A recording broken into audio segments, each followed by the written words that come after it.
Yes, ladies and gentlemen, it's Monday, and that means it's time for the Wrestling Inc. Monday Night Raw after show. And have we got a show for you? We've got bull rope matches, we've got a whole bunch of qualifying matches, and we even had the Judgment Day, believe it or not. But before we get into all of that, allow me to introduce the crew today. I'm Jack Farmer, being joined by Matt Koon, my rival on podcast. Not really. I just think it'd be cool to have a rival one of these days. And Jimmy Korderas. Jimmy, how you doing? And when we say how you doing, I need you to let me know how you felt about that guy in the front row today with the sign that said the original ref. I don't know about the original ref, man. I've been blessed to be learning from some of the best in the business ever. So when he says original ref, you ain't it, dude. Jimmy, not pulling any punches here, but Matt, can we be podcast rivals? I don't know. Sure. Like I'm the guy who gets in so much heat with so many people without even trying. Like I don't even know any of the rules that I break. So it's possible you can just get mad at me for no reason because it happens all the time. Hey, you know what? I try to be the most neutral person in the world, and this weekend I got eviscerated by. Anyways, I hear you, Matt. I can know where you're coming from. Matt, get a load of this guy, the referee, trying to call it down the middle. Am I right? Tell you, he is down the middle, 100%. But these days, with these issues, it's hard to be that way. Isn't that fun in pro wrestling, though? Like, we're supposed to be divided. I mean, trust me, folks. And by the way, feel free to light up the chat with your comments about the weekend, because we're going to talk all about it. Rocky already getting started here. We're going to talk all about it. So let me know your thoughts in the chat about, what we're going to talk about. Sorry to cut you off there. I mean, you talk about wrestling fans being divided nowadays, but I hate to sound like the old school get off my lawn guy, or like as Tony Gurria used to say, back in my day. It's different now. It's not like baby faces and heels like traditional in the sense where, that's what we're seeing. We're seeing it from some people, and I'm digging it. But for the most part, it almost feels like people want to be the cool guy in the room and still get booed. And it doesn't work that way sometimes. Yeah, I posted on Twitter. I don't have as many followers as you guys, so no one saw it. But I posted this great interview with what's his name? Breaking Bad. Bryan Cranston. And he was talking about being an actor. And he said, at the end of the day, if it makes you feel something, it was good. And I feel like that was, for me, that was the message of the weekend was, did you feel something? Well, good. I'm sure we're going to disagree on that, though. That's the fun part. I mean, also a welcome distraction from so much more serious real life issues involving wrestling. It allowed us as fans to take a step back and kind of focus on the on-air stuff without pushing the real stuff to the background. That should be in the forefront. But at the same time, that's what wrestling does. That's what entertainment does. It gets our mind off of these many times horrible things that happen in real life. Yes, absolutely. Very well said. Well, as we let everyone settle in and find their seats, of course, make sure to like, comment, share, subscribe if you're here. A little bit of quick news before we get into the show. Fightful Select is reporting that NXT's Dijak is set to become a free agent in June. Now, it feels like there's a lot of these free agents coming up here in the next couple months. I don't know if this is something that's just, and Jimmy, I will go to you. It's just a typical kind of time of year. Most contracts are up right around springtime, or is this odd that it feels like a lot of people have this? What do you think about Dijak's contract coming up and just the timing of it? No, it feels like it's a lot of contracts are coming up at this time, and with Dijak, if I'm not mistaken, this is his second stint with NXT. If I'm not mistaken, and it's a time now where there is competition out there for people to get signed. There is other options other than WWE, because WWE used to be the place you wanted to go. Everybody wants to go there. At least now you could say, hey, maybe I can go here and create something. Maybe I could take this road, go to TNA, who are starting to find their groove as well. And we see in promos CM Punk not CM Punk, but Drew McIntyre and Cody Rhodes talking about leaving WWE, going to the independents, finding their way, finding themselves, and then coming back. Maybe that's a path that he needs to take too. Go out there and experience something else, find who he is, and then come back if he wants to, and, show us that. Show us him. Yeah, as Baby Ice in the chat says, Dijak just got the win Sunday. He'll resign. Whenever I see something like that, Matt, I always think, is it resign or resign? They're both very different things there. But resign has a hyphen. I don't know how to read, but we have. I got to. So Dijak, I think, is someone that a lot of the people who enjoy good wrestling matches, people have been a fan of for a long time. Matt, if you're Dijak. Now, this is obviously a tough thing to say because there's a million things that go into it, but do you think Dijak should maybe test the waters of free agency first? Or do you think that, look, man, he's already at the dance, stick around? It's an interesting thing with Dijak. He is a legit big fella. He is at least 6'7", probably every inch of it. He's got a lot of, like you say, in-ring stuff, but WWE, it's often not the guy's ready to come up. It's more of there's a spot for that guy. Is there a spot for Dijak? Now, when you look around the wrestling world, AEW, TNA, Japan, there's always room for a 6'7" guy who can wrestle. In WWE, it just might not be the case. He's an NXT, he goes up and does retribution, comes back. They might not see in him what he wants them to see in him. So he might need to do the Drew McIntyre / Cody Rhodes tour. He has a lot of ability. There's no reason he can't be brought up right away. But at the same time, you got to have a spot. And right now, talent is rich on the main roster. It's really rich everywhere, too. And that's, I think, one of the risky parts about it is, I think, the idea of go somewhere else, become a big star, and then come back a bigger star. It sounds really nice. And there are some great people who've done it. Also, a lot of people who have done that, and then you don't really hear much from them ever again. So disappeared. Yeah. It can be tricky, and I don't know if there's a right or wrong answer to what Dijak should do, because, like I said, I think everyone's goal is to be in the WWE and to be at NXT and to be doing that. So I don't think there's a right or wrong answer. I mean, the more interesting thing I always say is when someone jumps ship, and it goes every direction, not just leaving WWE, but like when someone goes from TNA to WWE, or from AEW to WWE, or WWE to AEW, or whatever. That's always the fascinating thing from an immediately interesting thing. But yeah, Dijak's in an interesting spot. Everyone in the chat, this will be one of your questions, and everyone in the live chat or in the chat below, let me know what you think Dijak should do. If you were his agent and you were booking him, where would you want him to go? Would you want him to stay? Would you want him to go somewhere else? A line I heard, I think it's in NXT or Triple H said it, but you're not here to earn a spot, you're here to take a spot. And I think that's one of the things that maybe Dijak has to think. To your point, Matt, it's not just a matter of you're great, so here's a spot, but there's only so much time on TV, so you got to take someone's. Yeah, and you look at the past, again, going to the past, you look at the guys who did take their spot. You took when Eddie Guerrero and the Radicals came over from WCW, Eddie took that spot. When JBL transformed from the cowboy character into the suit wearing character, and then into the APA and all that stuff. He took that spot. There were guys that took that spot, and that's maybe what he needs to do is figure out who he is so he can take that spot. Yeah, Max is saying he should go to AEW, Ring of Honor. Stephen Camp saying stay in NXT, WWE. And then, of course, some people saying they just want to see some good matches with him. So I think he's a talent. Would love to see him do more. What I'd also love to see is everyone hit the like, comment, share, subscribe button. 5-star review on the Apple Podcast. A little comment, nice little comment. As you guys know, I live in constant fear of our static media overlords who look down on us from Static Media Tower, and I need to offer them 5-star reviews to appease them. So if you could leave some of those, that's always appreciated.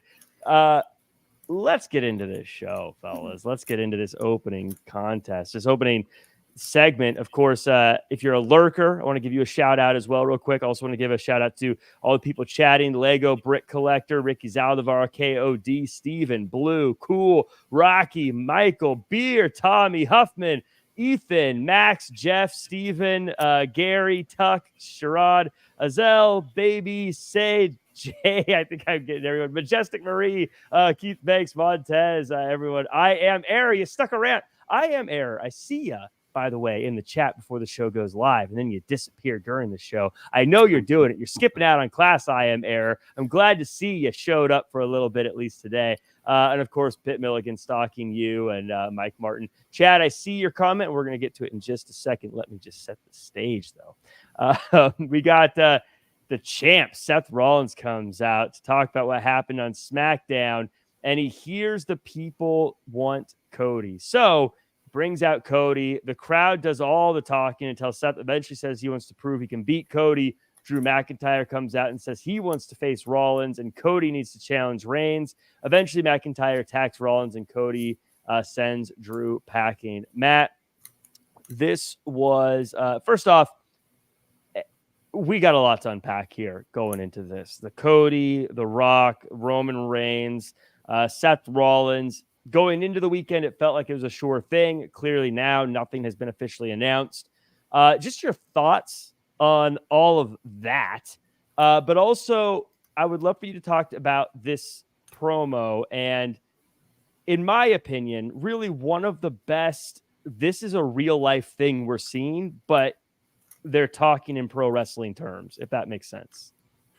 Well, what a night it was Friday night. WWE had made the decision to go with Rocky and Roman. And, they presented that way. What they didn't really count on, I think, beyond the backlash, was the look on Cody Rhodes' face. I don't think they really counted on that, but they definitely left some wiggle room.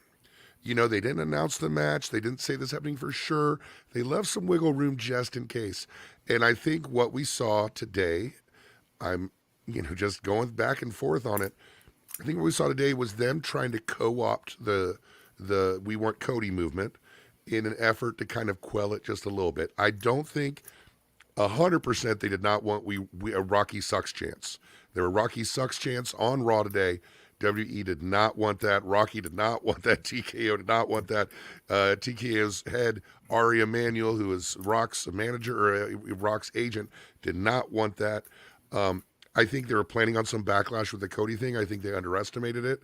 I think right now it's still set to be Rocky and Roman, but all things are in play just in case, and just in case it gets worse. But I think it worked a little bit, WWE. I think they may have muted the Cody stuff just a little bit tonight, put him in a 3-segment match, embrace it. Anytime WWE embraces something, it kind of makes it a little bit less cool, So as far as the promo goes, it was great. It was great, The looks on Seth's and Cody's faces when the fans chanted Rocky Sucks was amazing to me. It was like, well, let's switch up a little bit. It still seems like they're trying to sell us this match, 100%. Yeah, Jimmy, this was it's an interesting setup because obviously as wrestling fans, I think most wrestling fans want to see Cody versus Reigns. This is what we've been waiting for a long time. But then on the other hand, I've had 2 friends reach out to me and say, hey, is The Rock going to wrestle? And ask about it. And so it's an interesting thing because, everyone always says it's about the business and everyone tries to talk like they know what business is. And then, of course, something like this happens and suddenly it's like, you can't do this and people are torn. I guess, first off, again, talk to me about all your thoughts on this Rock versus Reigns potential thing or what's going on with this. And are we getting Roman Reigns versus The Rock, or is your prediction that something different is going to happen here? First, let me tell you that the thing that we need from this whole situation is for Cody to explain why, because he did say on Friday Night SmackDown, he pointed to that title. He says, I want that title. I'm going to take that title from you, but not at WrestleMania. He said those words. That's the interesting thing. And yes, we can paint a picture, like I tried to paint a picture with Justin on Sunday on his Busted Open podcast live show, that maybe you do get Seth and Cody night one, and Cody wins that title, which they're making a compelling argument for. Seth is doing a great job of making a compelling argument that is the title to go for. So let's say that we have that. On night two, Roman manages to get by The Rock for not only for the title, but who is the head of the table, who sits at the head of the table. And before all the ballyhoo with Roman happens, Cody's music hits. He comes out. He stands at the top of that stage. He holds that title up, points to it, looks at Roman, points to him, and says, just nods his head. That's all he's got to do. And Roman's got to look at him like, oh, brother, this is going to happen. Something like that. You got to get me invested, but you got to give me the reason why Cody stepped aside for The Rock. We didn't get that tonight. Don't get me wrong. I love the opening segment. I thought it was great. But the guy who benefited the most in that opening segment was Drew McIntyre. Absolutely. I think he's been crushing his opportunity. I think everyone's been crushing. Now, we can argue about the direction of the storytelling, but I feel like given what they're supposed to do, everyone has just been executing absolutely perfectly. But Matt, I want to throw the question to you from Chad W. You get the super chat. Chad W says, I expressed my deep frustration about Cody to a friend of mine who works within WWE and compared my feelings now to 2014. He reminded me Triple H is in charge now and to trust the process. Matt, now, of course, Cody went to Twitter and said something along the lines of to trust him as well. Do you think we're going to end up happy at the end of WrestleMania one way or the other? No. No, I don't. No, I don't. I think it's a possibility Rocky walks away with the title. Now, 100%, it is not the same company it was when Daniel Bryan thing happened. We were there at WrestleMania. Me and my son, it was our first wrestling trip at WrestleMania 30 for Daniel Bryan. It was an amazing thing that happened. It was lightning in a bottle. As far as, with what's going on with the question, sorry, Triple H is not really, he's running it, but he's not in charge the way he was a few months ago. When you've got The Rock there, you've got Nick Khan there. Nick Khan is running it, and he's been good about Triple H being able to run the show the way he wants. But this might be one of those exception situations. I don't think it was a quid pro quo like Meltzer reported that if Rock gets the seat, then he wants the match. I don't think it's like that. But I think Rock's got a lot of power. Rock's got a ton of power, more than Triple H. So if he wants the match, it's going to happen. I don't think it's WWE in 2014. So it's going to be handled a lot better for sure. But you can see what they're trying to do. This was my thoughts on the whole thing from Friday on. And this is where maybe some people are going to get upset with me. Is again, as a wrestling fan, I wanted to see Cody versus Roman Reigns. That's what I want to see as a wrestling fan. But this is WrestleMania. And it's always been what's the biggest headline match that they can have. And this isn't a Rock thing. This isn't a Nick Khan thing. This is the way it's literally always been since the beginning of this. Before it was The Rock showing up for these big spots, it was Brock Lesnar. And then it was Goldberg. And then it was The Rock again. And then it was John Cena. And then so on and so forth. And I always say, Lawrence Taylor main evented over Diesel and Shawn Michaels. The first WrestleMania ever was Mr. T in the main event. This is what they've always done. The one time they didn't do it was when they had, and these are two of my favorite all-time wrestlers, Jericho versus Triple H for the title. And everyone says they should have put Rock and Hulk Hogan in the main event at that show. So I feel like this is what they've always done. Of course, there are the few examples like Kofi and Daniel Bryan, and they're incredible. But when I saw this happen, I was bummed as a fan, but I'm also like, this is literally what WrestleMania is every single time. That's just how it goes. And that's why I know there's a lot of people trying to work around it, but I just think that the exception that was the wrestling fan story was last year with Cody Rhodes and Roman Reigns. It didn't go the way everyone wanted, but I don't know. This just feels like this is what WrestleMania is. This is how it goes every year. That's my thought on it. I don't know. No, I'll let you guys respond to it. Jimmy, what say you? Really quickly here. Like, I get what you're saying, but again, like you said, this is a business, and who is the biggest star on the planet right now? The Rock. Basically, and having him at WrestleMania is a big deal, and having him against your biggest star, the heel star right now, who may change at WrestleMania. We don't know with this Rocky Sucks movement going on, but at the same time, he is the man. And Cody's talking with the whole thing about this story. He's got to finish the story. Why does the story technically have to end at WrestleMania? Yes, I get it. That's the biggest platform, but at the same time, he can tell that story. It looks like the WWE wants to go in that direction where Roman surpasses Hulk Hogan for the modern era, for the longest title reign in the modern era.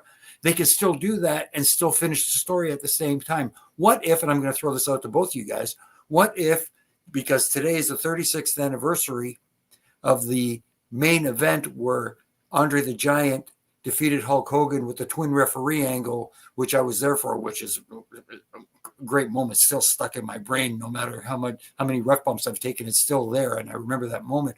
Why can't they do it at Madison Square Garden? If I'm not mistaken, they're scheduled to be there in September. Why not do a special main event not on Peacock, but on maybe on Peacock, but on NBC, on USA Network, somewhere special? Have that match where the most eyes can see it. I don't know. It's just a thought. Just throwing it out there. Well, to your point, Jimmy, and your point, Jack, the thing is, with WrestleMania, you're 100% right. It's star-driven, right? But they've been telling this story. Now, Jimmy, you're totally right. You could totally book Madison Square Garden, except Cody won the Rumble and pointed at Roman, and they had a face-off a month before earlier. Whether or not you want to believe, like, I think it's been leading to this Mania, but it hasn't been this overt thing. But that Royal Rumble thing was overt. He won, pointed at Roman. Everyone knows that what he wants. Everyone knows the story is that belt.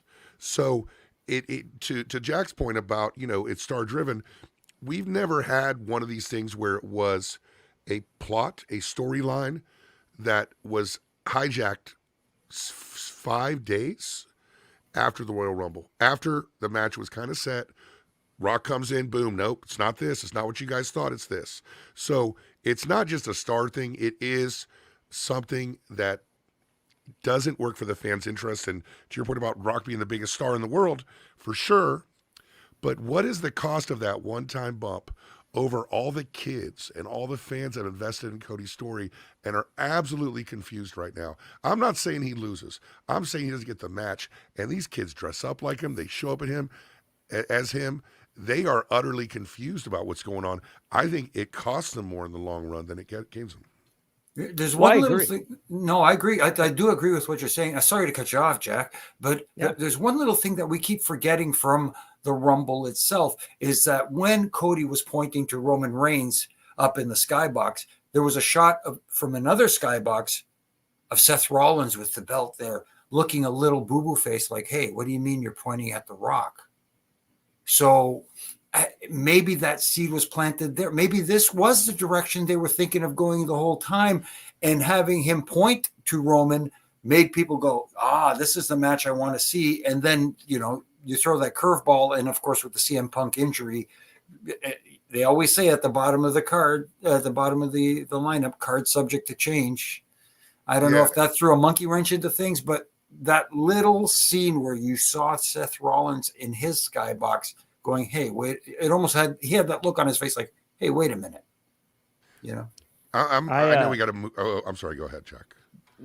I was just gonna say I want to reiterate that for everything I said, I agree. I want Cody to be the guy. I want this to continue, and I agree with.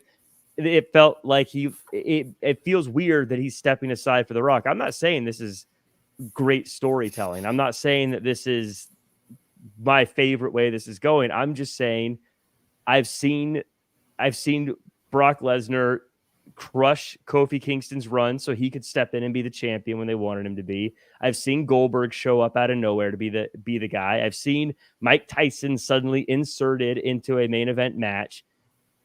I'm saying from that standpoint, this isn't exactly the first time they've tried this. This isn't or done this. This isn't the first time that they've tried something like this. And I want to say that to Manish, I saw the comment, then why do people complain when Goldberg, Hogan come back for one more? Because they get that pop or whatever it is. There's clearly a reason for it. Otherwise they wouldn't keep doing it. Now I agree with you, Matt, long term. I think Cody Rhodes he's their John Cena. I think that they should have him win. But again, you cost them a year of Cody on top.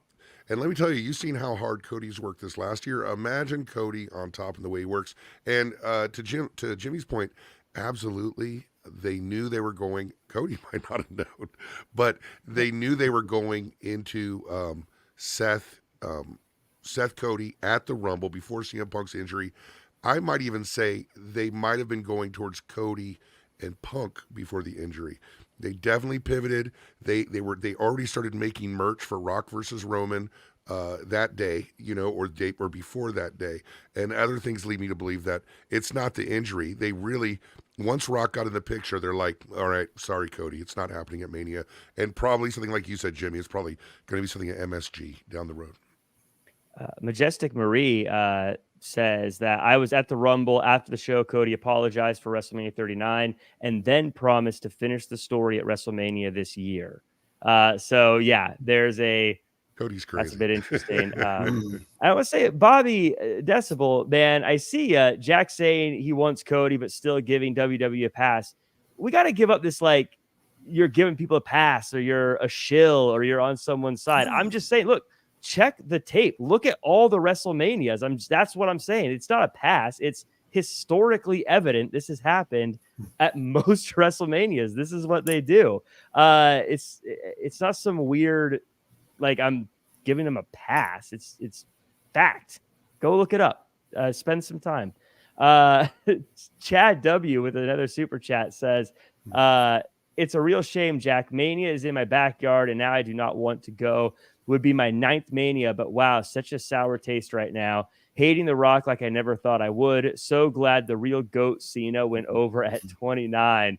First off, get those tickets. You're going to have a great time. And two, we got a lot of time between now and WrestleMania, man. Don't assume that this isn't going to play out in a way that might be interesting. Yeah, and I legitimately changed the ringtone on my phone to One Nation Under a Groove, and because that's what I wish that the wrestling fans were. One Nation Under a Groove.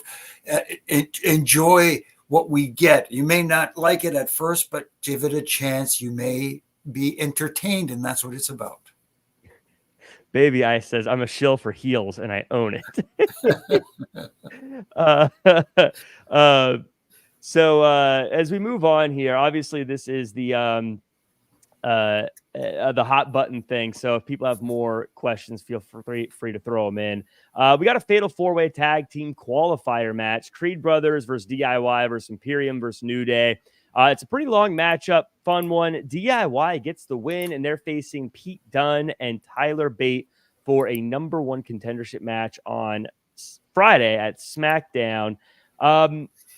Jimmy, overall thoughts? It felt like this was an interesting one because it feels like there was so much tension between New Day and Imperium. So I was a little bit surprised that DIY got the win here. What were your thoughts on this one? I agree. I didn't think that it was a bad match. I thought it was entertaining, but at the same time, the crowd is not buying into DIY right now. They're not invested in them. So the choice to have them go over in this match and challenge Pete Dunne and Tyler next week is it next week or is it on Friday? Friday. It is on Friday. Yeah. It's curious to me. That's all. I just didn't see that one coming. I thought I saw an opportunity here to elevate maybe the Creed Brothers because those guys do have it. We haven't seen maybe too soon for them. I don't know. But at the same time, I'm just not feeling it. And I don't think the crowd felt it. Maybe that's because, after that first segment, they were next and had to follow that. And the energy was sucked out of the room. And usually the crowd helps you feel different about a match. I just think they weren't as into it. They finally got him at the end, but the reaction just wasn't what you would expect. There's just that something missing from DIY. I like the guys, but there's just that something missing. Yeah, Matt, I want your thoughts on this one. Also, I want you to answer the question from Real Haney saying, will they ever separate the tag team titles? Man, they really should. They probably won't anytime soon unless some kind of plot device exists for them to do it. I don't think there's any impetus for them to do right now. WWE does not really care about tag team wrestling. Like, they don't really care about a tag team scene. They're just getting singles wrestlers ready, and putting up with tags where they can. You see not a lot of tag title matches in on pay-per-view or through PLEs. But as far as these guys go, I think DIY makes sense because they're going to lose, to Tyler Bate and Pete Dunne. This is all about Pete Dunne and Tyler Bate, which is great. And DIY, give them 20 minutes with those two guys, and that's going to be a really great match. DIY was a tag team that, I became fans of in NXT, but they really got popular because of the quality of these long matches and also their feud with each other. And so their story that's been told that a lot of WWE fans have no idea. And I think, they're fine. Of course, the creeds, save those creeds because, man, did everybody try to make them look good? They sure did. And did they look good? Yes, they did. Creeds will be having gold, by the summer? They're doing great. I just hope, sorry to cut you off, Jack, but I just hope they don't get Chad Gable. That's all. Because there's another guy that has it and just for some reason not moving forward, not stepping up. Well, I was going to say, because you're right, and we'll talk a little bit about that in a moment. But Matt, I wanted to, because I know you're very big and you're very good at fantasy booking. I've seen, so I want to give you. This is a little thing my buddy came up with on his show. It's called the Fantasy GM. I'm going to make you a GM of one of the wrestling brands. And you're going to pick one of these teams to have until next WrestleMania. So it's not forever. It's just 1 year. Well, a little over a year. Do you draft DIY or Creed Brothers going forward to next WrestleMania? Creed Brothers, because we know the ceiling on DIY, which is good matches. They faced my guys in FTR, an amazing match in more than one in NXT. But, man, I will buy stock in the Creed Brothers. They are something, and I will put some extra stock in that fella Julius because that guy is going to be something. I got a feeling I have a feeling they'll both be single stars by the end of it all. But I agree. I think Julius has the look and everything like that as well. Plus, just their athleticism feels fake. It feels like when you play the video game and you give the Big Show or Mark Henry a top rope move, and you're like, that's not real. People don't do that. They look like they hurt. Like it looks like it hurts to wrestle the Creed Brothers. Right. I always, whenever Brutus does that Brutus ball, I'm like, oh, I cringe. You're like, oh, my ankles hurt just watching that thing. It's almost like all the guys on the floor are like, we have to catch this guy. Yeah. No. Like Julius looks like he's got like 6 elbows. Like he looks like he would just knock out people by accident all day. Yeah, those guys definitely they're going to be in WWE for a very, very long time. Are they NIL signings? Do you guys know? Are they one of those like one of those like they signed him out of college kind of deals? I mean, they might be. I don't recall hearing either one of them be wrestlers before NXT. Right. And they come across very much like, college athletes.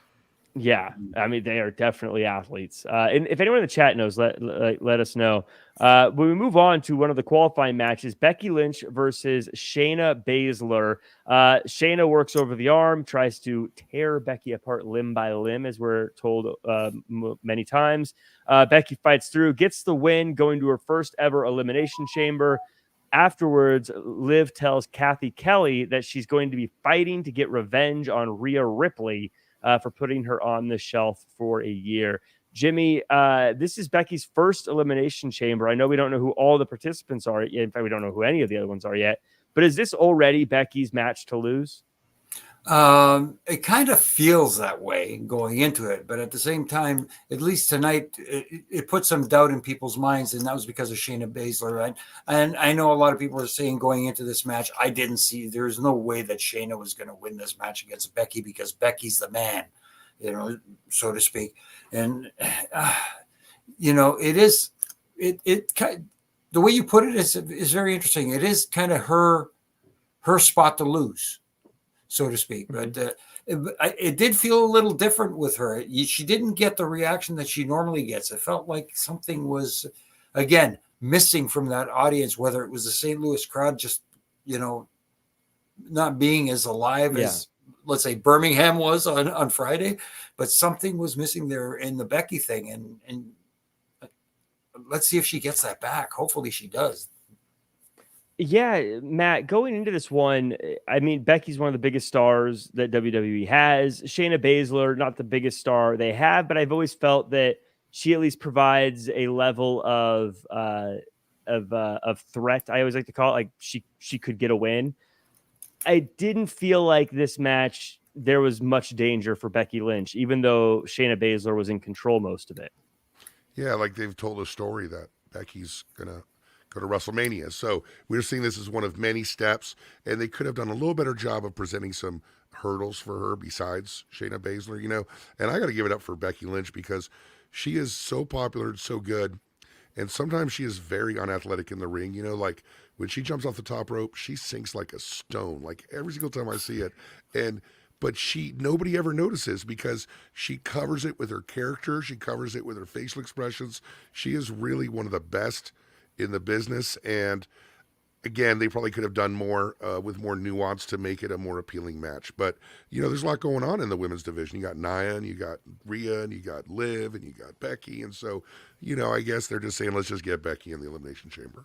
There was one little thing that kind of bothered me in the match, though, if I could just point it out, because me, Mr. Critique over here, she had an ankle lock on Becky at one point in the match. And, of course, Michael Cole doing his job terrifically, putting it over. Is she going to make the man tap and all that sort of thing? But it looked like she was just holding it there. There was no emphasis. There was no looking like she was putting any pressure on it, like really cranking that ankle, so to speak. It looked flat. And I think the fans, I think the audience there live noticed it as well. It's so funny you say that, Jimmy. I was literally going to mention that. I had that listed as my next thing to talk to you about was the ankle lock. And also Brutus did a ankle lock in the match before. Is the ankle lock becoming the next super kicks used to finish matches kind of move? No, not yet. It's on its way there. It still hasn't got to the most dangerous move in professional wrestling right now, the roll up. But yes. The ankle lock is hilarious because everybody who has any kind of like amateur or MMA background uses a wrestling move. It is a move you would never find in a million years in an MMA fight or a wrestling match. But if you have a legit wrestling background, by God, you're doing the ankle lock. Jack Swagger, Kurt Angle, Chad Gable, Shayna Baszler. Ken Shamrock's. Hey, Ken Shamrock. I've been ankle locked by Ken Shamrock, so I know. It's amazing that they decided, okay, these guys have legit fighting moves. Put them on their belly, grab their ankle. It'll be good. That's it. Well, it's funny. That's like one of the funny things about wrestling is just in general, like something's done once and then we assume that that's the way it is. And I think that. And it was Shamrock. Yeah. Yeah. Shamrock. Well, Shamrock did it and he was a legit fighter, MMA guy. So if you should do it too, because it's a legit move, even though it's not. But I guess that's just what it is. Like a 5-year-old could get out of that. You know what I'm saying? I guess it's kind of like the kendo stick thing where it's like now if you're hardcore, you have a kendo stick. Why? I don't know. That's what hardcore guys do. They use kendo sticks. Speaking of which, I just remember it just popped into my head. Little things making it look like it hurts. It's kind of like one time I got a little bit of heat from Mr. Gerald Briscoe one time in a Falls Count Anywhere match, counting outside the ring on the concrete. I wasn't counting as I would in the ring, hitting the cement floor as hard as I would. And he says, Jimmy, you got to count harder than that. These guys are bumping on that damn thing and you can't smack your hand on it. And I went, good point. You know what I mean? Tut Graph, I don't know if you really mean this, of course. Ankle locked by Ken Shamrock. Wish I had that on my resume. No, you don't. No, you don't. No, you don't. And it was here in Toronto, in my hometown. So, obviously I wasn't going over. Tut Graph saying kendo stick equals Sandman. That's who I thought is the first to do it, but I don't know my hardcore history enough to say it confidently. I want to say it was Sandman used the Singapore cane. He played off of that, the controversy at the time of the caning. But I know there was kendo sticks before Sandman. I mean, really, a lot of the Asian fellas that would wrestle in America would use a kendo stick. Stephen Camp with a question for you, Jimmy, asking Jimmy, what's worse, the ankle lock or Brett ripping your chest hair? Oh, definitely the chest hair through the ref shirt is the worst feeling in the world. What can I tell you? It's like I say, I suffer from the Greek curse. It's hair everywhere except where you want it.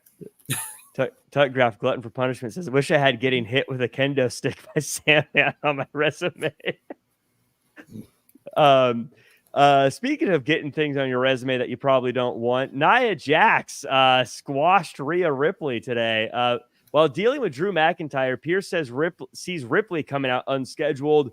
She wants Nia Jax. Pierce says it's going to happen at Elimination Chamber. Jax comes out and wrecks a whole security squad before flattening Rhea Ripley. Matt, I absolutely loved every single bit of this. This is one of my favorite parts of the night, actually, straight up, because I actually really like the opening thing, but of course it felt all murky because of the Rock situation. But I love how this kind of showed us this is why things happen that aren't scheduled. Pierce was busy dealing with something backstage. Nia looks like an absolute monster at doing this. It didn't take a lot of time. It got right to the point. I loved it. I thought this was executed perfectly. It was great. Rhea and Nia is the matchup that they've been teasing for a long time. And I want to say one of my first times with you guys was when Nia re-debuted and attacked Rhea. And so this has been going on for a while. And, Nia, as presented, I don't use a lot of insider wrestling terms, but I'll say this one. She is a true heel. Everybody hates her. Everybody boos her. I want her to lose. I will pay a ticket to see her lose. So there you go. She's doing her job. Great job. I saw someone say on Twitter, I wish I kept their at because I like to give credit where credit's due, but said Nia Jax might be one of the sneaky best signings of the Triple H era. And I think that might be the case because Jimmy, she seems like they've set this up perfectly. I almost think that this is a Mania match, the way they've built up Nia Jax. Yeah, and maybe they made the match official for Elimination Chamber. And, as much as I dislike three-way matches, maybe there's a way to turn this into a WrestleMania match. Because I think the work that Nia Jax has done so far maybe deserves it. But, again, who do you put in that spot? Does Becky Lynch face Rhea at WrestleMania, whoever it might be? I don't know. But like you said, Nia Jax has been killing it as a heel. And that's what this is about. You want to see people either pay to see somebody win or pay to see somebody get their butt kicked. And you want to see Nia, somebody take her out. And that's what it's all about. This Rhea Ripley absolutely should be in a WrestleMania match, but there's a part of me that thinks there is a story there that Nia Jax beat Becky Lynch and Becky Lynch has not gotten that win back yet. So a Nia Jax Becky Lynch match at WrestleMania actually is quite a story as well. Again, though, you can't take a WrestleMania match away from Rhea Ripley at this point after going this far with the title. But I don't know, something there. We get the mixed tag team match: Akira Tozawa, Maxine Dupree versus Ivar and Valhalla. Now, Matt, I am the world's biggest Akira Tozawa fan. I have championed him on this show. This was the part of the show where I thought, I've seen this 1,000 times and I'm ready for everything to move on, Matt. It was short, so that was good, but I don't even get why these guys are fighting anymore. Yeah, I'm not really sure either. It was a forgettable segment, and one of the reasons we have a 3-hour Raw is so that we can fit in stuff like this and kill time and get people involved, and didn't do much for me either. Yeah. Of course, Chris in the chat with a really interesting comment here saying, please smash the like button like Nia smashed Rhea on Raw. Depends but what you mean by Jimmy, smash. smash. Well, Oh, the squash. Oh, We're a okay. we're a PG show. Oh, that's absolutely what I meant. Absolutely. Not like the Roman Reigns smash where he used to say he was smashing people. Jimmy, mixed tag match. And this goes back to, I guess I want to make sure I focus back on the Chad Gable situation. I don't really get. Alpha Academy's gone. Akira Tozawa and Maxine Dupree are here. There's this feud that doesn't really feel like there's a reason why they don't like each other or why they're fighting, but they've had like 6 matches in a row. I don't really know what to pull from this anymore. No, it just seems like a show filler at this point, where like Matt said, it is a 3-hour show and you have to fill time. And there are times you can't have everything try to be, fireworks display and everybody's into everything. You have to have that. It's a roller coaster ride. You have to have those little dips to let the crowd digest other stuff, unfortunately. And this was just a little entertaining segment. But Maxine, of course, no offense, but could use a little time in NXT to kind of hone her in-ring skills. But she's better served as someone outside the ring who's accompanying people to the ring right now. It was a kiss of death here. That I thought the big story of the match to me was that Pat McAfee and Michael Cole kept talking about antlers and being a Viking in 2024. And I was thinking it was entertaining. That was the most entertaining part of it. So I don't want to say they shouldn't have done that, but at the same time, really makes it hard to fear Ivar and Valhalla when commentary's cracking jokes at their expense the whole time. So I don't know if it did anyone any favors, really, now that it's all said and done. Judgment Day, they're hanging out backstage or in their hideaway. R-Truth shows up and says he's been jumped in, so now he's official. Miz says it's a declaration of war as he goes to match with Judgment Day. Eventually, R-Truth heads out and starts throwing Judgment Day shirts to the fans, puts one on Dom. Dom gets kicked in the face accidentally, tries to give some money to McDonough, and that distracts him long enough for Miz to get the win. Jimmy, again, I'll go back to you on this one. This is another one. R-Truth's entertaining, but this is another situation where I'm starting to feel like, okay, I've seen Miz face the Judgment Day a bunch. I've seen R-Truth hand out money. Kind of ready for either the next beat or for something to change here, because it's starting to feel like it's spinning. I hear exactly where you're coming from, and it's coming from a guy who loves long-term storytelling too. This one here feels like it's very redundant in what they're doing. R-Truth is pure gold. Let's put it that way. The guy is so much fun to watch. But again, you look at Miz, who's doing actually a good job as a babyface, but at the same time, he's against JD McDonough, who nobody cares about right now. Yes, he's a part of Judgment Day, but that doesn't even feel like it means anything. So let's say, come on, guys, moving on. We know that eventually Awesome Truth is going to get back together in some form or fashion, and maybe we'll get the Miz turn on Truth and see again. He's a master heel, of course, and everybody loves Truth. Maybe that's the direction they're going to go eventually. But right now, let's separate them from Judgment Day, because it's time. Yeah, it's and Matt, I think McDonough does a great job at what he does, but let's face it, he's the fall guy for Judgment Day. So there was not really a lot of, again, threat. I even if R-Truth never came out, I was thinking, no way Miz is losing this match. Where's your thoughts on Judgment Day and R-Truth? I feel like they were super fun, but also I think I'm ready to move on. Cole, though, by the way, says that he thinks that this might be an elaborate plan from R-Truth. Do you think that that's going to go anywhere? Oh, this is all an elaborate plan from R-Truth. Like this whole last 20 years where he's pretended to be dumb. And one day he's going to get that title and he's going to be like, you guys all thought I was dumb. Quite honestly, I think the humor started out good, but I think it's defined down the Judgment Day. We're supposed to be this top bad guy group You know, they're supposed to be these guys who you're supposed to be afraid of, but now they're mired in the comedy. And so it's really bringing down the stature of that group from where it could have been, which could have been at the tippy top. Of course, not a lot of room there now, but always room for some bad guys. And the R-Truth, Shady McDonough comedy, to me, isn't doing any favors to Judgment Day, nor to the Money of the Bank winner, Damian Priest.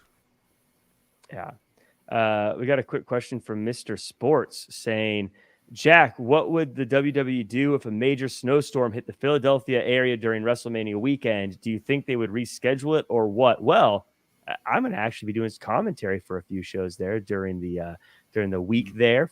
So I will be there. I hope there's no snow. I can't drive. I live in Southern California. How would I know how to drive in snow? But they're not rescheduling that thing for nothing. I mean, they had it in like a hurricane a few years ago, didn't they? They had it during a pandemic. They're not changing anything. Jimmy, you've been there. You know, they're not. That show's happening. No, the show goes on, and it's not like it's going to be like Buffalo when they had to postpone that football game for a couple of days. It's not going to be anything like that. But at the same time, the show must go on. I remember doing an outdoor show here in Toronto many, many moons ago at the CNE Stadium, which is the outdoor stadium here in August, and it was freezing cold in August of all times. And I remember having to sneak hot coffees out to Howard Finkel at ringside because he was freezing his butt off, the poor guy. But again, and it was drizzling, it was raining, but the show went on. The guys they were just very careful in that canvas, because when that canvas gets wet, yeah, it's it's gonna happen. But hey, by the way, if I forget, if I see you guys there, if I see anyone there, say hello. Come, let's grab a picture and have a chat. I'd love to meet some of you if you're all at WrestleMania, and I'll be there happy, whether it's Roman or Cody, or whether it's Rock or Cody. I don't care. If I can get in there, I'm gonna try to go. But we had a couple of promo segments. I'm going to bundle them all together here because I don't know if there's a whole lot to pull from any of them. But first off, Braun Breaker, he's talking to Pierce. It looks like both general managers are fighting for his attention. CM Punk, surgery is a success. Good to see. And Sami Zayn saying he feels like Rocky, but he doesn't want to be an underdog. He wants to be a champion. Matt, talk to me about any of these. Did anything stand out to you in these promos, in all these promos? What's a takeaway from any of them? Yeah, I think they were all good. I think Sammy has shown that he's still a force to be dealt with, someone who we still want to see on his television, and a compelling three-dimensional character. CM Punk, they're keeping him on the camera, so that likely means he's going to be doing some announcing. I think he'll be doing some announcing coming up. And what was the third one? Braun Breaker. Braun Breaker. Trying to figure out which one he wants. If you want a solution for the Seth problem, I would have had an elimination chamber with Braun Breaker and have Braun Breaker go through everybody and then challenge Seth, because Braun looked amazing at the Rumble, and he's got a mystery about him and an it factor and, a newness about him that could make for an intriguing matchup. Yeah, that one. Jimmy, I love that these guys are now, like, the GMs are like fighting for signings, which is what real GMs would do. I love that they're keeping CM Punk on TV. I think that he's someone who clearly people are interested in. And I think that following a journey like this makes you more excited when they come back because you're part of the journey. Also, Sami Zayn, guy knows how to cut a promo.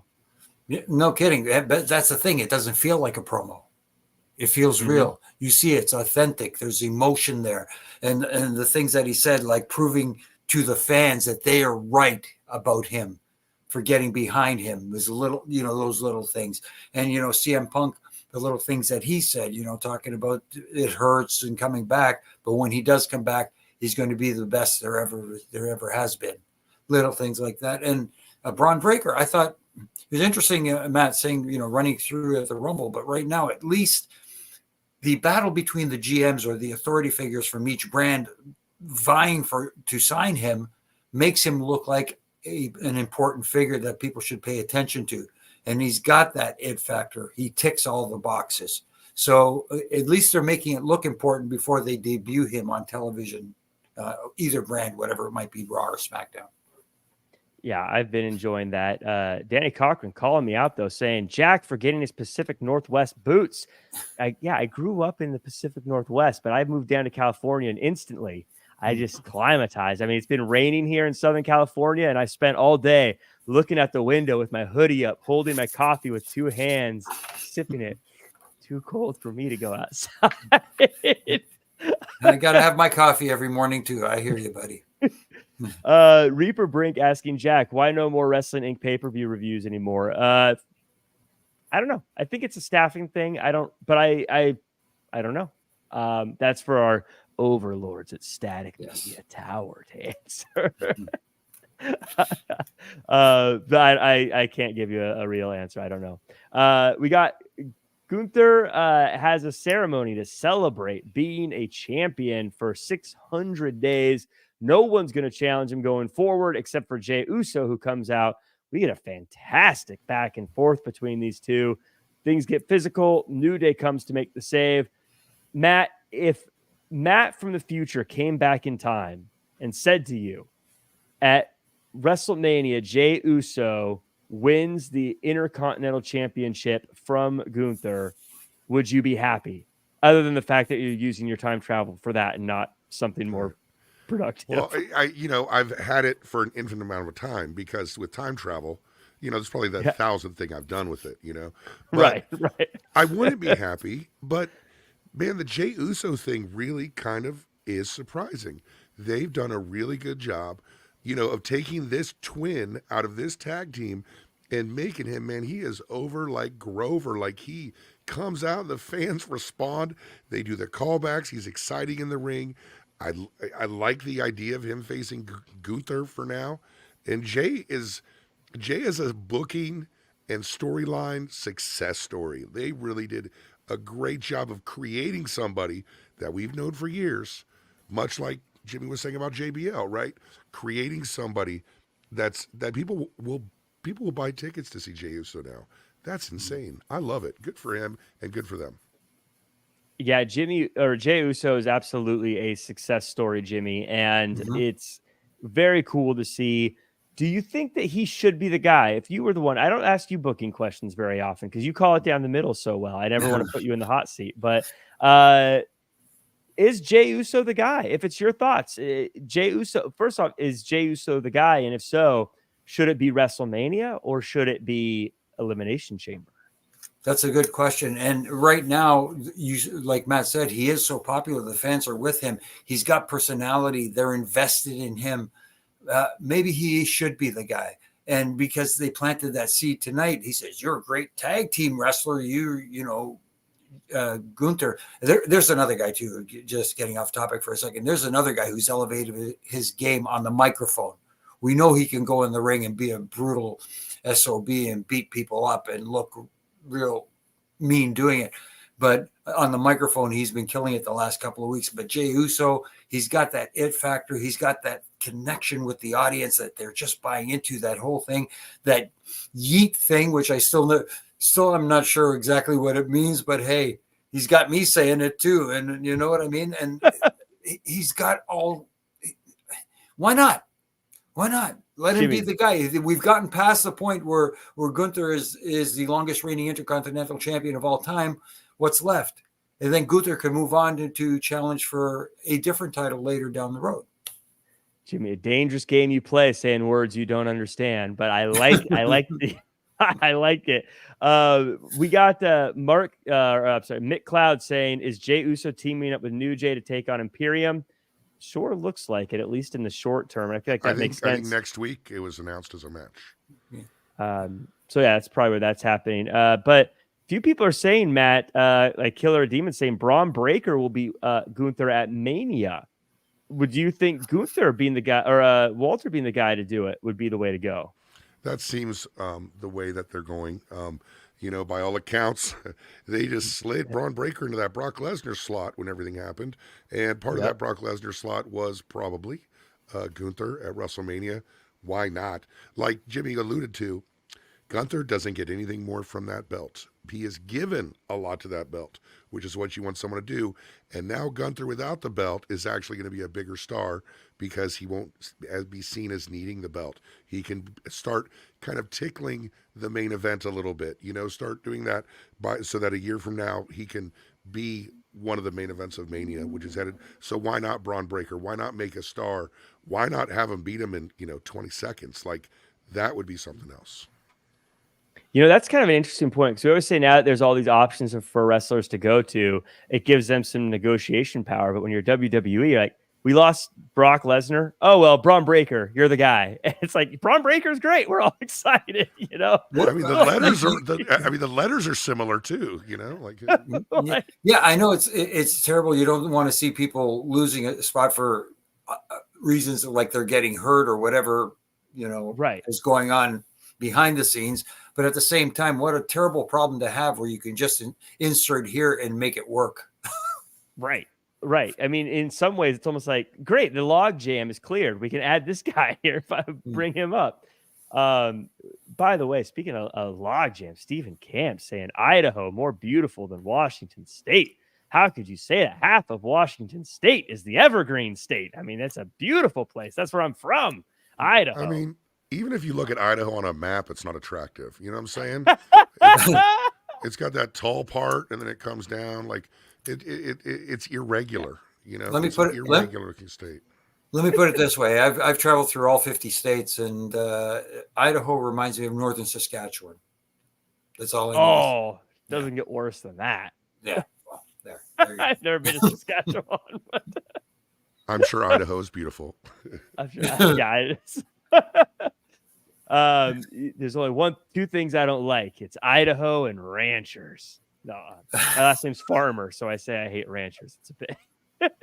So, anyways, we got Caden Carter and Katana Chance facing the Kabuki Warriors. The Warriors get the win, pretty dominant here. Matt, I don't think I've talked to you about the women's tag team division in a while. Anyways. How do you feel they're doing building this up? It's tough to build a division from nothing, which they seem to be doing now. Do you think they're doing an okay job of it? They're doing a fine job. Like, they seem to care more about the women's tag division than the men's tag division. Katana and Carter are so perplexing to me because it seems like they should have charisma. Like, it seems like they should have all this stuff that just doesn't really happen for them. Like last week, they're facing the Kabuki Warriors, and I didn't know there's a title change. But as soon as I saw them, I go, I can't think of one canonical reason why the Kabuki Warriors aren't going to win this match tonight. I don't know what that tag team is missing so much for me. And I know it's supposed to be this energetic, high charisma tag team, but I just want the Kabuki Warriors to put them out of their misery, and they kind of did. Yeah, Jimmy, I said on another show or on this show, one of the shows where I was talking, I can't remember if it's, I was on a bunch of them like for a few weeks, but I was saying the thing about Chance and Carter that I can't get behind is their whole thing is they just like to party, but I can't find myself cheering for a team where partying is the most important thing to them. That feels like a bad guy thing. That doesn't feel like the good guys are like, oh, well, the thing I care about most in life is partying. That's just like something Logan Paul would say. And that's a weird character that I don't understand how that translates to wrestling. And someone in the chat, or not in the chat, the comments, they got all mad at me. Jack, if that's all you see them as, then you're not paying attention to the characters. Am I missing something with these two? Like, are they, I guess I don't understand why I'm supposed to cheer for party people. Well, let me put it this way. If you're missing something with these people, so am I. And so were 10 or however many thousand people that were in the building in St. Louis tonight, because they were not into them at all tonight. And, look, it's not that they don't work hard. It's not that, anything like that. It's just, again, something there is not connecting with the audience. And that's where the money is. And that's where you get your opportunities. And that's what you want people to connect with, that investment, that emotional investment in characters. And for some reason, seeing them partying is not connecting. Maybe they need to find just a slight different route to go with them. 100%. It's an incongruity with their characters, and what we see them at. Katie Catanzaro, Katana Chance, won Ninja Warrior. Okay, like she's the first woman to ever win Ninja Warrior. That's kind of cool. Like that's not like, and you're saying, okay, this is a party girl. Guys, Mm-hmm. when we see wrestling, anybody in the world can pick up their phone and Wikipedia someone, and they're going to be like, "Party Girl was American Ninja Warrior? What the heck?" Like, you know, it's just that thing we see a lot when people have to act. Wrestlers have to act, and it's not a true version of themselves. I think that's why it's not connecting. Yeah, I've been saying, "Oh wow, that's cool. I never knew that." Yeah, that's her thing, and it reminds me of Indashir, and now I'm forgetting his name. He was the one that was coming for a long time. Veer, yeah. How Same he's thing. really the $1 million arm guy, and they never talk about that. And it's like that's the story. Like, why are we making this weird character? He had a Disney movie made after him. Why are we not talking about that? Or yeah, and Katana Chance, to your point, yeah, she was on Ninja Warrior. That's why aren't we making that the story? The first woman to win, the first woman to pass a leg of Ninja Warrior. She first woman to beat the Warped Wall. Like, that's a big deal. Like, that's crazy, you know? Yeah, I mean, yeah, go ahead, Jimmy. No, it absolutely is. And again, to your point, Matt, when people feel real, when people feel authentic, that's when the audience gets behind them instead of, you know, there are certain made up characters that you can have fun with, like a Tozawa, like R-Truth. Well, R-Truth is funny in real life. Let's put it that way. But he's just a blast. But then we're getting some realism behind that. And that's why people are buying it. And when you have a team like Chance and Carter who feel like they're playing characters, the audience can sense that as well. Well, and I would say with the characters, you have to find a way to make it like, why are they in wrestling? I always say Kane was this guy that this kid that was burned as a young child, but he was wrestling because he wanted to get back at the Undertaker. That's what brought him to the ring. That's why he's fighting. That's why he's doing what he's doing. It doesn't have to be like super in depth, but I just got to understand why that ties into it. Even in NXT, there's Ariana Grace, who's a beauty queen, but she's trying to show the world how to be great like her. And she's going to do that in the ring. And so you go, okay, that's why. But if you just like to party, why are you wrestling? Why are you here? Like, go party. I don't get it. There's always one word behind it. Reasons. Give me reasons. And so, because I feel like even after they lost, like, oh, they lost. That's a bummer. Oh, well, off to the club. And I like them. They're super lovable. Like I should like them. They lost their tag team titles last week, and they came out today so happy. They were so happy and so joyous and just partying it up. Yeah, exactly. Like, you should be upset about it. But I mean, I think that's what I'm missing from them, because they seem lovable. They seem like people that I could absolutely see like kids loving them and wanting their action figures and stuff. It's just, yeah, there's that something's missing there. It's hard to sell kids a keg stand. You know what I'm saying? That's actually a really good point too. That is a good point. Even if you're or if you're a parent, like, oh, these are your heroes. What do they do? Oh, they do a keg stand. Just like mommy used to.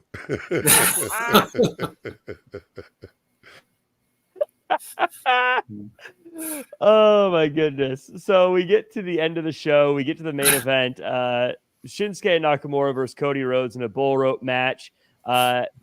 Jimmy, this was another one. I was like, I get it, but like, we just saw these guys have like a lot of matches back to back to back. So to be running it back again felt very recent. So that was kind of a bummer, especially since Nakamura, we knew wasn't going to get the win here. Also, Dusty Rhodes was in the last bull rope match. That is a stat that just blows my mind. Well, no, I don't think he was in the last match, because they mentioned. Cole said. I know, but they also mentioned that JBL had and Eddie had a bull rope match, and there was another bull rope match that they mentioned. So I think he was the. They said it was Orton and Dusty Rhodes did one.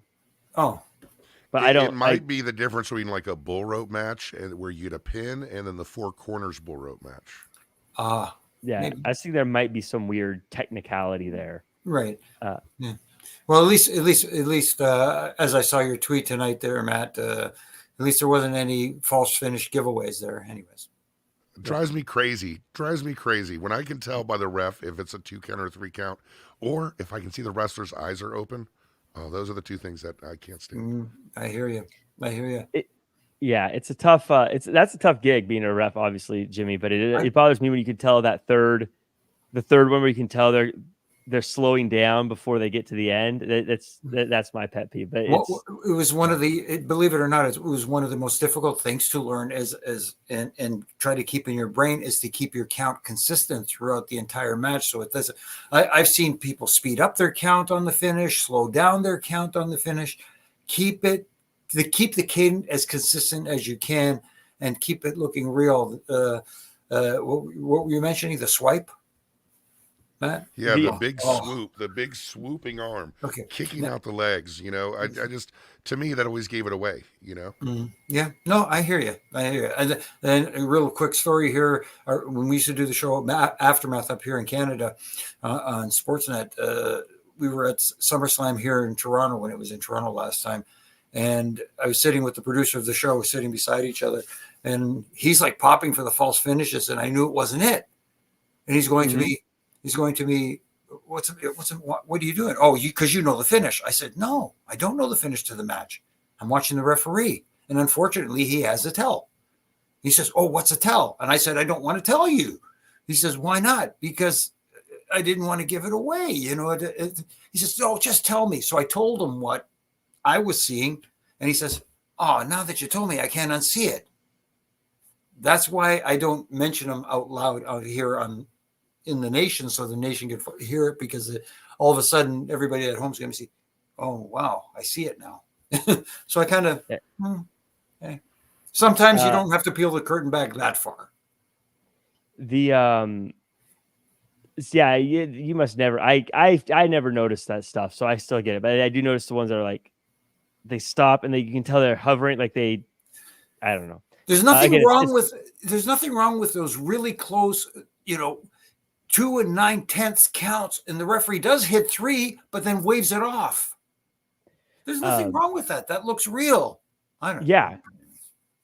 By the way, Billy Horton at B Horton WWE says the last one was Orton versus Dusty, Great American Bash 2007. You know what? Also, I think I might be thinking of some AEW. I think they've done 1 or 2 that might be like messing with my Dustin. 2007. Dusty 2007 Great is American what he Bash. says on Great American Bash. This is on Twitter, so I have done zero fact checking, as you should when you're on Twitter. Don't ever fact check anything. Maybe they did something when Orton came back, when Bob Orton came back. Maybe, I don't know. I don't remember that at all. Yeah. It may have. Was he still doing Legend Killer in 2007? Maybe it was one of those things. Dude, that seems a little late, but. Yeah, I was raising a kid, man. I don't remember. But I've got a tough question for you, Matt. Been waiting all night for this one. But right, I like to play this game called Haul the Way, and the game is if someone was to just retire and hang it up right now, this very second, nothing else happens. Have they done enough to get to the Hall of Fame? So I got to ask you, Cody Rhodes, Intercontinental Champion, Tag Team Champion, 2 Royal Rumbles, but never won the big one. If Cody Rhodes said, you know what, after today, I'm done. I'm not wrestling anymore. I'm going to go do movies or politics or whatever he has next. Is Cody Rhodes Hall of Fame bound? Oh, without a doubt. Cody Rhodes, smile because of my face. I like Cody. And that's why I had such a reaction online, was because I saw Cody Rhodes, the dude, when he reacted, when he shook The Rock's hand. That was real. This guy was in WWE. He did a Hall of Fame speech, and they said, well, we'll give this guy a chance. Then he got up. He wasn't, that great, and he did a lot of different gimmicks, and then he did Stardust, and he was let go. And then he makes that list, and I'll give you the whole history, but he makes that list and starts AEW, then comes back, tears the pec. This guy has done everything you could possibly do without winning the championship, including literally starting a revolution in wrestling. So you got to give it to him 100%. Love it. I would say so too, but it's just a fun question to ask. So we get to the end here. It's the end of the show. Looks like we're not gonna find out until Thursday who the actual main events are. Jimmy, what are your this was basically a 3-hour commercial to tune into a press conference on Thursday, is what this show was. Yeah. Do you like that? Like, that's good business, right? Because now we're all going to tune into a press conference. They're going to probably break records again. Do you like that they're doing this that way, or do you feel like, can't we just do this on the show? I don't. I get it from a business standpoint. I like it if I was an office guy. As a fan, I don't like it. And for the reasons I said earlier, Cody Rhodes needs to give us the reasons why he said what he said on Friday night and why he stepped aside and gave Rock that opportunity against Roman Reigns at WrestleMania. Has the match been made official? They've said it several times tonight. It has, that the press conference, they will make it official, allegedly. We'll see if it is official. However the wording was, they tried to make it sound like, well, we're not sure if this match between Rock and Roman is 100% happening, giving the fans some hope, so to speak, for the We Want Cody movement, but we know it's happening. That's my opinion. It's just how they present it at the press conference. And again, do we get the explanation there? What they should do at the press conference, if they do it, is have Rock put Cody over like $1 million, saying Cody is the man for stepping aside. He was the one who suggested to me to take that seat of the throne at the head of the table, and put family first, and stuff like that, and his legacy will continue, or something along those lines. I don't know. I'm trying to find the right wording here that's not coming out, but you know what I mean? Yeah. If Rock puts Cody over huge, that he was the one who selflessly gave up that spot, it makes him look like, he cares. And Cody, saying something to the effect that, look, I want to take everything from you, Roman, but I want that seat at the head of the table as well, because it's not only about your family, it's about my family. It's about everybody's family back there in the locker room. It's about everybody's family out there in the audience. I want that seat at the head of the table. And whether it's you, Rock, or whether it's you, Roman, whoever it is, I'm coming for it. Matt, is there a way? First off, what are your thoughts on just them doing this in a press conference extra? And is there a way they can end this press conference where everybody is happy? No, they can't. But as far as the press conference goes, it's very TKO, very UFC, right? Very UFC, where you're going to do this press conference. Why not? Rock is in front of Cody on the graphic. You know what I'm saying? Like, this is, it's not really a mystery, but I do think by them talking about the We Want Codys, by them doing all that stuff, they're saving themselves some wiggle room if they want to change their mind. As far as making everybody happy, man, that is going to be a tough order. I think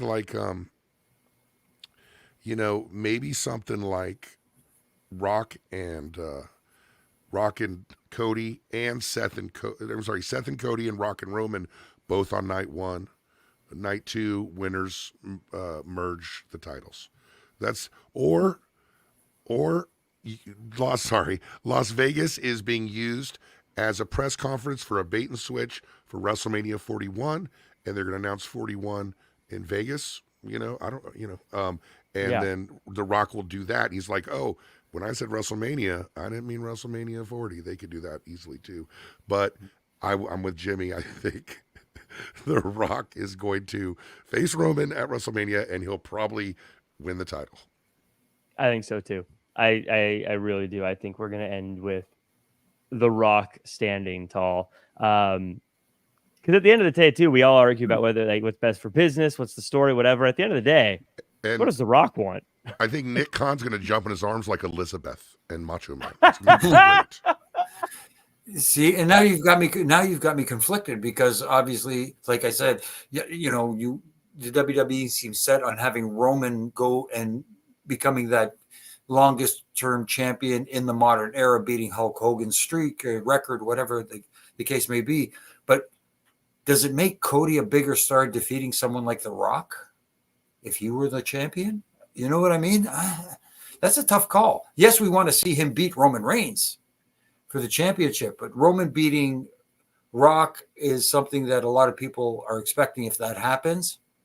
So if Rock were to become the champion, the Hollywood title, as Seth likes to call it, and Cody defeating The Rock, does that make Cody that much more of a bigger star?